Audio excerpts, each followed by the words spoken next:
Rose Farm Agriculture Technology.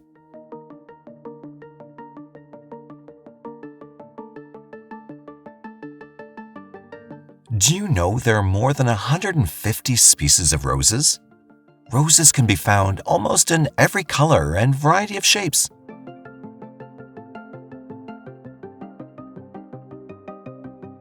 Rose farming is the cultivation of roses, usually for commercial purposes.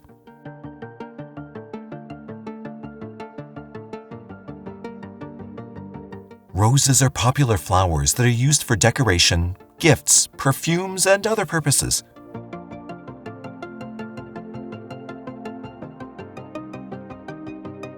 Growing roses requires careful attention to planting, pruning, watering, and fertilizing.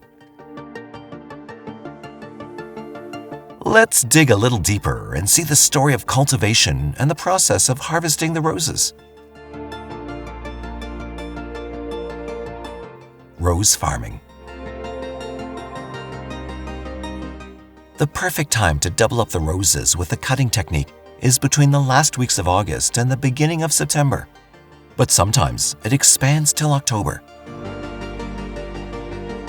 Branches selected for pruning must have a minimum length of 10 to 15 centimeters. The stem should be firm and, of course, without leaves.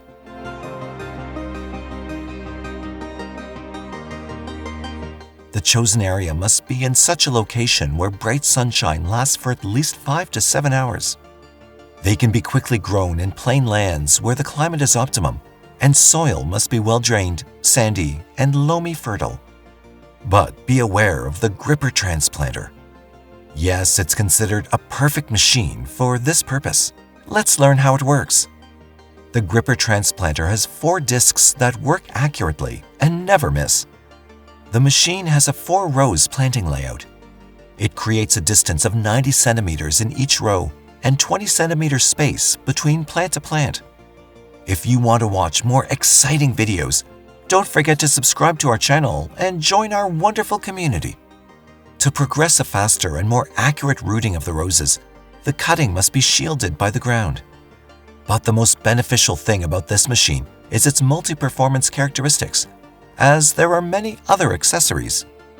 Gripper contains packing wheels and rubber for humidity purposes in clays and soils, and the front discs have the quality of cutting the remnant, as it has 2-sided 4 discs, which seem like 8 but work inwards and outwards at the same time.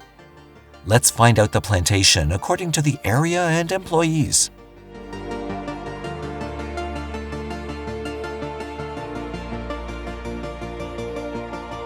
But this all does not work the same way.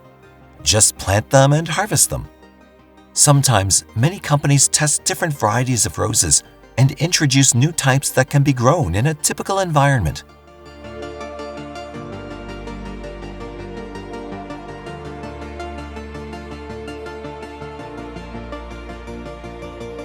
They proceed with different procedures, such as diseases and how insects affect them, etc.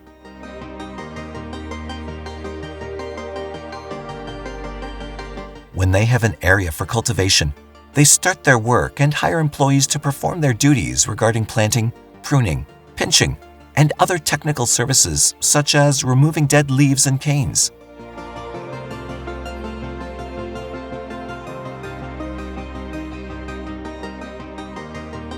When the plant blooms, there's a great risk of insects. Factories use pesticide controllers, but with the help of a field sprayer vehicle machine, they spray over budworms and insects, the monocritophis, at fortnightly intervals during flowering.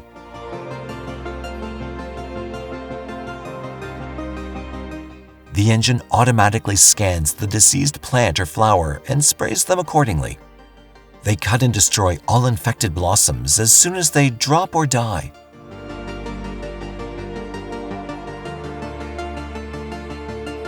During cultivation, protecting the plant from an injury that usually occurs on the stems. Maintain vigor with proper fertilization.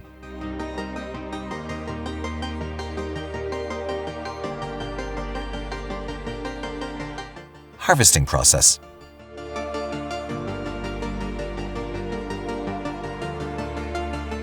Those employees collect grown-up roses and put them in water buckets to take them to the post-harvest process.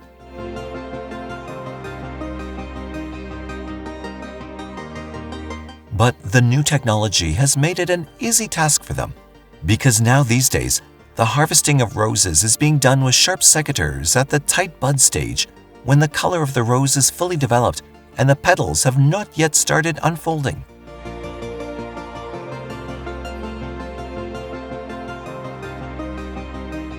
There must be 1 to 2 mature leaves left on the plant after cutting the flower.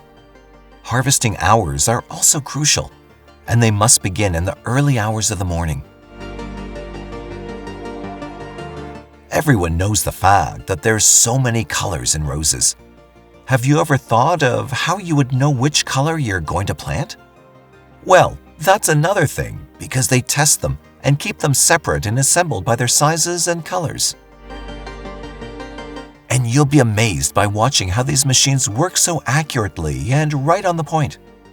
They've spared much of our time, and humans are at ease now.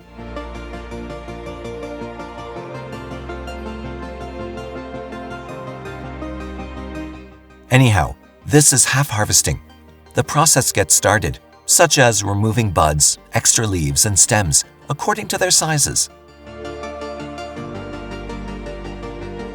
They assemble the branches and pack them for presentation, but still they're not ready because the pre-cooling process is yet to happen. Those packed flowers are headed to the factory for the pre-cooling process. Let's find out what the pre-cooling process is. Pre-cooling is the procedure that keeps them alive and fresh for a long time and extends the beauty of the flower. This procedure is primarily for flowers with higher respiration rates than others. Then the irrigation process begins, in which the flowers are wet technically with auto machines in the factories. There are water pipes with a clock on them. They make you aware of how much time they've been watered. When the outflow and irrigation reach the end, the roses are ready for transportation from the warehouse.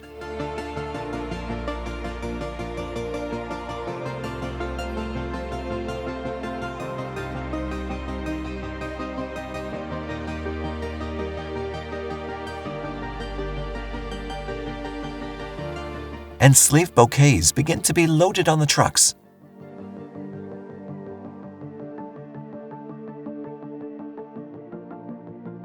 They reach their final destination, and their journey ends.